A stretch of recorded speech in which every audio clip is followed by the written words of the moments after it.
जफर इस्लाम जी, जो फोन आया अभी आपके पास, आई एम श्योर सर वो इसीलिए आया होगा कि हॉस्पिटल में बेड दिलवा दीजिए, ऑक्सीजन की कमी हो गई है, कहीं ऐसे हॉस्पिटल में भर्ती करवा दीजिए जहां ऑक्सीजन है। और इन दोनों डॉक्टर्स का जवाब आप दीजिए जफर भाई पहले। अब मैं आपको बिल्कुल नहीं रोकूंगा।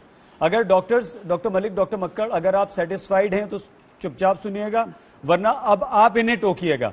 हम नहीं रोकेंगे, फैसला आप दोनों को करना है, फैसला हमारे देश की जनता को करना है कि जफर इस्लाम जी कितना ठीक बोल रहे हैं और कितना संतुष्ट कर पा रहे हैं। और शाह साहब आप भी, जफर भाई के बाद आप बोलना शुरू कर दीजिएगा। बताइए सर।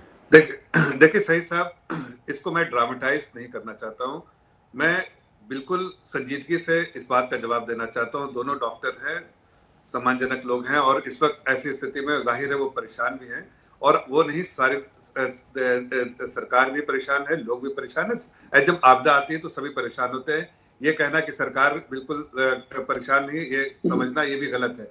जो सडन सर्ज हुआ है और जो डिमांड जो है सडन बढ़ी है, उसके हिसाब से देखिए प्रोडक्शन जो है वो आपके इंडस्ट्रियल प्रोडक्शन लीजिए या जो हॉस्पिटल के लिए प्रोडक्शन है जो ऑक्सीजन, तो वो इंडस्ट्रियल प्रोडक्शन को बिल्कुल डाइवर्ट कर दिया गया है जो हॉस्पिटल यूटिलाइजेशन के लिए, हॉस्पिटल यूज के लिए। तो वो कैपेसिटी वाइज कोई कमी नहीं है, लॉजिस्टिक वाइज जो है उसको अरेंज किया जा रहा है। और हर स्टेट एडमिनिस्ट्रेशन और हर स्टेट गवर्नमेंट ने अपने हिसाब से उसको पूरा ट्रैकिंग करना शुरू कर दिया है कि कहां से कहां मूवमेंट हो रहा है। मैं आपको बता रहा हूं कि दिल्ली में भी 4 टैंकर आ रहे हैं, बहुत नजदीक पहुंच गए हैं। दिल्ली में टैंकर जो है बहुत बड़े वाले टैंकर ट्रेन से आ रहे हैं, और ये टैंकर जो है जाहिर है सप्लाई करेंगे सारे अस्पतालों को। मैं सिर्फ इतना कहना चाह रहा हूं कि ये सारी चीजें इसलिए की जा रही है ताकि इसमें हम इस बात को जोड़ पाए कि बता पाए कि आदरणीय प्रधानमंत्री जी ने जैसे बहुत सारे जो है खुद से बैठक ले रहे हैं, खुद से वो बैठक लेके सारी चीजें जो है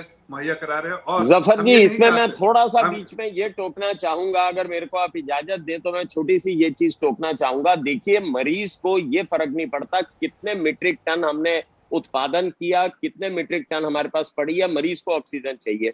उसे ये नहीं चाहिए बीजेपी से मिल रही है या किसी और पार्टी से मिल रही है या बिल्कुल अभी बीजेपी और ये मिल रही है, ऑक्सीजन है। सर मैं एक बात बोलना चाहता हूँ, अभी इसको इमीडिएट बेस के ऊपर है सर एक मुझे जवाब। मैं ये कोई देखिए, दिल्ली में जो सरकार है, दिल्ली के सरकार के रिप्रेजेंटेटिव बैठे हुए हैं, वो आप उनसे एक बार उनसे पूछ लीजिए, फिर मैं आपको इसका जवाब देता हूँ। अगर आप दिल्ली के बारे में सिर्फ स्पेसिफिक दिल्ली के बारे में पूछ रहे हैं तो आप दिल्ली के रिप्रेजेंटेटिव बैठे हुए उनसे सुन लीजिए, फिर मैं देश के बारे में बताऊंगा। बताइए शाह साहब। हमने कहा था जफर भाई को कि हम बिल्कुल नहीं रोकेंगे, हम नहीं रोका, हम आपको भी नहीं रोकेंगे।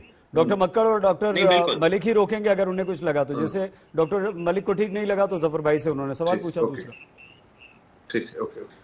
देखिए, मैं सर मेरा सिर्फ एक ही सवाल है, अभी हफ्ते से 10 दिन हो गए हैं इस क्राइसिस को, हफ्ते से 10 दिन हो गए इस क्राइसिस को, आपने इस हफ्ते 10 दिन में प्रोग्रेस क्या हुई? मुझे अब तक ये बताइए, कुछ भी प्रोग्रेस नहीं हुई है। It has gone down down and down. ऐसा क्यों हो रहा है? जी बिल्कुल, तो मुझे बस 1-2 मिनट दीजिए। जो हमारा पॉइंट ऑफ व्यू है और पिछले हफ्ते 10 दिन में क्या बदला है, मैं आपके समक्ष रख सकूं और दर्शकों के समक्ष रख सकूं। आपको पता होगा दिल्ली में पहले 10 दिन के पहले जो व्यवस्था थी, नहीं मुझे साहब एक सेकंड खाली इनसे ये भी पूछ लीजिएगा। मैं इनसे सवाल करना चाह रहा था, जो आपने चूंकि डॉक्टरों से सवाल करे, मेरे एक सवाल है जो इनको जवाब देना चाहिए कि जो आप कीजिए ना बिल्कुल कीजिए, ये साथ जवाब दे देंगे। हम तो बोल रहे हैं, मेरा तो आज सवाल सिर्फ ये है। एक मिनट, अंसारी साहब एक सेकंड आप कीजिएगा, लेकिन देखिए मैं अपनी बात पहले रख दूं। आप सवाल कीजिए। एक सेकंड शाह साहब, एक सेकंड शाह साहब और जफर साहब एक सेकंड। और मेरा तो सिर्फ एक ही सवाल है, आप चारों के सामने मैं बोल रहा हूं। मेरा तो एक ही सवाल है, अगर एक भी मौत हो रही है देश में तो उसका जिम्मेदार कौन है? अगर एक भी हॉस्पिटल में ऑक्सीजन की कमी है तो उसका जिम्मेदार कौन है? अगर एक भी पेशेंट को रेमडेसिविर नहीं मिल रही है तो उसका जिम्मेदार कौन है? अगर एक भी पेशेंट को देश के किसी भी हिस्से में किसी भी हॉस्पिटल में बेड नहीं मिल रहा है तो उसका जिम्मेदार कौन है? मैं एक चूंकि दिल्ली के रिप्रेजेंटेटिव इनके से एक सवाल पहले पूछ लेता हूं, उसका जवाब देने दीजिए।